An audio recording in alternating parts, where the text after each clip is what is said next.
பிரியமானவர்களே, எப்படி இருக்கிறீங்க? சந்தோஷமா இருக்கிறீங்களா? உங்க வாழ்க்கை எப்படி இருக்குது? உங்க குடும்ப வாழ்க்கை எப்படி சந்தோஷமா ஆசீர்வாதமா போய்கொண்டு இருக்குதா? கர்த்தர் உங்களை ஆசீர்வதிச்சு ஒவ்வொரு நாளும் ஒவ்வொரு மாதமும் உங்களை அழகா வழி நடத்துறாரா? நான் விசுவாசிக்கிறேன். அப்படி ஒருவேளை உங்க வாழ்க்கையில உங்க குடும்பத்துல நான் ஆசீர்வதிக்கப்படலை, பொருளாதாரத்துல ஒரு குறைவோட கூட வாழ்றேன், ஒரு சமாதானத்தை இழந்து வாழ்ந்து கொண்டு இருக்கிறேன் அப்படின்னு நீங்க சொல்றீங்களா? இந்த நவம்பர் மாதம், இந்த புதிய மாதத்துல கர்த்தர் உங்களுக்கு ஒரு வார்த்தை கொடுக்கிறார். ஏசாயா 45 அதிகாரம் 4 வசனத்திலே பார்க்கிறோம். ஏசாயா 45:4 விதமாய் சொல்கிறது, வெண்கல கதவுகளை உடைத்து இருப்பு தாழ்பால்களை முறித்து அந்தகாரத்தில் இருக்கிற பொக்கிஷங்களையும் ஒளிப்பிடத்தில் இருக்கிற புதையல்களையும் உனக்கு கொடுப்பேன் என்று அன்று வாக்கு கொடுக்கிறார். ஆம் அன்பானவர்களே, ஒருவேளை ஒவ்வொரு மாதமும் கடந்து போய்கொண்டே இருக்கிறது, ஒவ்வொரு நாட்களையும் நான் கடந்து போகிறது ரொம்ப சிரமமா இருக்குது அப்படின்னு நீங்க நினைக்கிறீங்களா?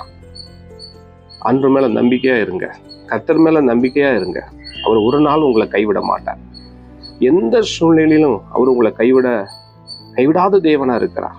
ஒருவேளை நீங்க சில மனிதர்களை நம்பி நீங்க வாழ்ந்திருக்கும் போது ஏமாற்றப்பட்டவர்களா தான் இருப்பீங்க, நம்பிக்கை இழந்தவர்களா தான் இருப்பீங்க. ஆனா கர்த்தரை நீங்க நம்பும் போது நிச்சயம் கர்த்தர் உங்களை உயர்த்துவார். ஆம் அன்பானவர்களே, நீங்கள் சோர்ந்து போகாதீங்க.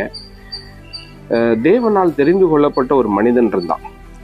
தேவனால் தெரிந்து கொள்ளப்பட்ட ஒரு மனிதன், அவர் தான் கோரேஸ் ராஜா.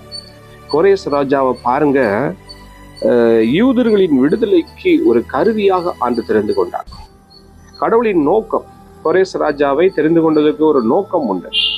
அவன் யூதர்களின் விடுதலைக்கு ஒரு கருவியாக கோரேஸை பயன்படுத்தினார் என்று பார்க்கிறோம்.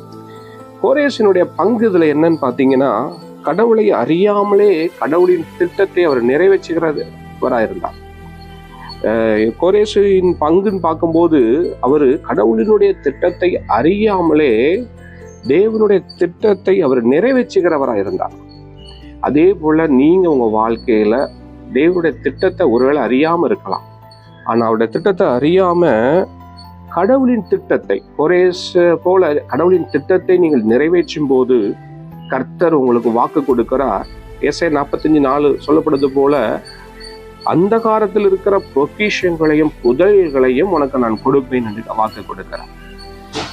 இந்த அதிகாலையில 4 மணிக்கு எழுந்து நான் ஜெபித்து கொண்டிருக்கும் போது, ஆண்டவரே நம்முடைய பிள்ளைகளுக்கு என்ன வார்த்தையை கொடுக்க வேண்டுமாப்பா அப்படின்னு சொல்லி ஏதோ ஒரு வார்த்தையை நான் பேசி விட்டுறக்கூடாது, என்ன வார்த்தையை பேச வேண்டும் என்று சொல்லும் போது கர்த்தர் இந்த வார்த்தையை கொடுத்தார். ஆம் அன்பானவர்களே, நீங்க தேவனுடைய திட்டத்தை அறியாம நீங்க தேவனுடைய திட்டத்தை நீங்க செய்யும் போது கர்த்தர் உங்களை அனைவர்களுக்கு ஆசீர்வாதமாய் வைப்பார்.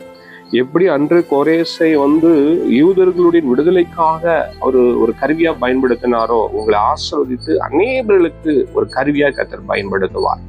அதனால அந்த வார்த்தையை பிடித்துக் கொள்ளுங்க. இந்த நவம்பர் மாதத்துல கர்த்தர் சொல்கிறார், வெண்கல கதவுகளை உடைத்து இருப்பு தாழ்பால்களை முறித்து அந்தகாரத்தில் இருக்கிற பொக்கிஷங்களையும் புதையல்களையும் நான் உனக்கு கொடுப்பேன் அப்படின்னு ஆண்டு வாக்கு கொடுக்கிறார். அதனால ஒரு நாள் நம்பிக்கையை இழந்துடாதீங்க. இந்த நவம்பர் மாதம் முழுதும் கர்த்தர் உங்களை ஆசீர்வதித்து அநேக தேவைகள், ஒரு இக்கட்டான சூழ்நிலைகளில நீங்க வாழ்ந்து இருந்து கொண்டிருப்பீர்களானால் கர்த்தர் இந்த மாதத்துல வாக்கு கொடுக்கிறார். பெண்களை கதவுகளை உடைத்து இருப்பு தாழ்பால்களை முறித்து அந்த காலத்தில் இருக்கிற பொக்கிஷங்களையும் புதல்களையும் உனக்கு நான் கொடுப்பேன் என்று ஆண்டு வாக்கு கொடுக்கிறார்.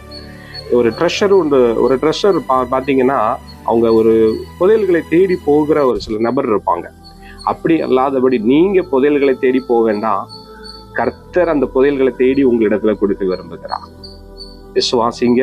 இந்த வார்த்தையின்படியே இந்த மாதம், இனி வருகிற நாட்கள் உங்களுக்கு ஆசீர்வாதமாக இருக்கும். தேங்க்யூ. God bless you.